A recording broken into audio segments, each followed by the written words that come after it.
In today's video, I'm going to teach you how to select multiple files in Google Drive. A fix today here, let's begin. Have you ever spent time clicking files one by one just to move or delete them in Google Drive? It can get really slow when you're cleaning up a large folder. Luckily, Google Drive lets you select multiple files quickly using simple keyboard and mouse shortcuts. First, open your browser and go to drive.google.com. Then log into your Google Drive account. Navigate to the folder or area where your files are stored.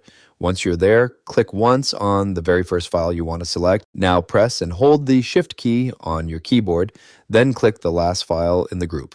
Google Drive will automatically highlight every file between those two selections.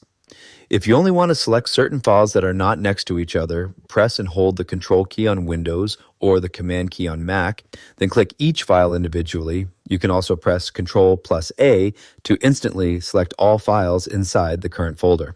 Another method is clicking and dragging your mouse over an empty space beside the files. This creates a selection box that highlights multiple items at once. Once your files are selected, look at the top of the screen. You'll see a toolbar or item counter showing how many files are currently highlighted. And that's it for this tutorial. If you have any questions or suggestions, feel free to leave a comment down below. If you'd like to see more videos like this, the subscribe button is free and helps support the channel so I can keep making helpful tutorials for you. I'll see you in the next video.